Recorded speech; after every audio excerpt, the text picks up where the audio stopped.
क्या आप जानते हैं, आज से लगभग 500 साल पहले जब दुनिया के पास ना टेलीस्कोप थे, ना सैटेलाइट और ना नासा, तब भारत के एक संत ने धरती से सूर्य की दूरी एक कविता में लिख दी थी।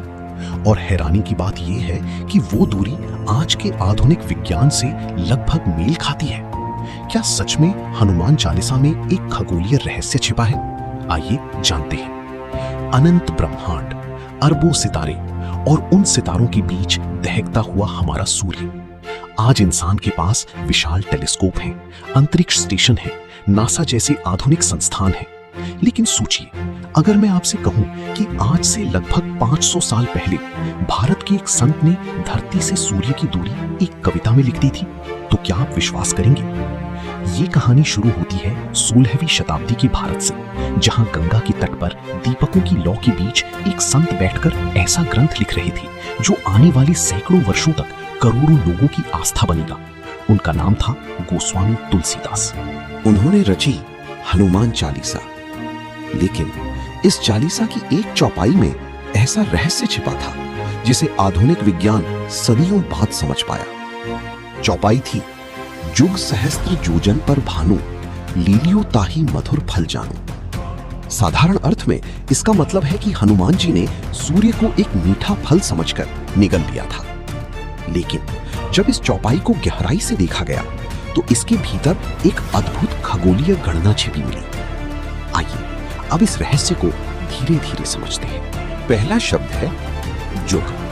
प्राचीन भारतीय गणना के अनुसार 4 युग मिलकर एक पूर्ण चक्र बनाते हैं। कलयुग, द्वापर, त्रेता और सतयुग। इन सब की कुल गणना होती है 12,000। दूसरा शब्द है सहस्र, जिसका अर्थ होता है 1000। अब तीसरा शब्द योजन। प्राचीन भारत में दूरी मापने के लिए योजन का प्रयोग किया जाता था। एक योजन की लंबाई लगभग 8 मील मानी जाती है। अब इन तीनों को जोड़ते हैं, युग गुणा सहस्र गुणा योजन, अर्थात 12,000 गुणा 1000 गुणा 8, और उत्तर आता है 9 करोड़ 60 लाख मील। अब इसे आधुनिक विज्ञान की भाषा में बदलते हैं, किलोमीटर में। 1 मील लगभग 1.6 किलोमीटर के बराबर होता है। जब 9 करोड़ 60 लाख मील को 1.6 से गुणा किया जाता है तो परिणाम आता है 15 करोड़ 36 लाख किलोमीटर। अब जरा आधुनिक विज्ञान की तरफ देखिए। नासा और आधुनिक खगोल शास्त्र के अनुसार धरती से सूर्य की औसत दूरी है लगभग 15 करोड़ किलोमीटर। रुकिए और इस बात को एक बार फिर सोचिए। सैकड़ों साल पहले जब न सैटेलाइट थे, न कंप्यूटर, न आधुनिक दूरबीन, तब भारत के एक संत ने एक भक्ति कविता में सूर्य की दूरी लिख दी थी। क्या ये केवल संयोग था, या फिर हमारी प्राचीन सभ्यता ब्रह्मांड के उन रहस्यों को जानती थी जिन्हें आधुनिक विज्ञान बहुत बाद में समझ पाया? शायद इसीलिए भारत के ऋषि आकाश को केवल देखते नहीं थे, वे उसे समझते भी थे।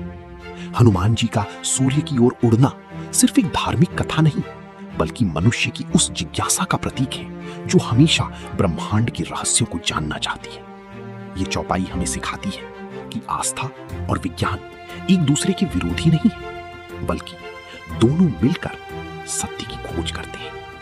और शायद यही कारण है कि आज भी जब कोई श्रद्धा से हनुमान चालीसा पढ़ता है तो वो केवल प्रार्थना नहीं करता, बल्कि अनजाने में ब्रह्मांड के सबसे प्राचीन और सबसे अद्भुत गणित को दोहरा रहा होता है।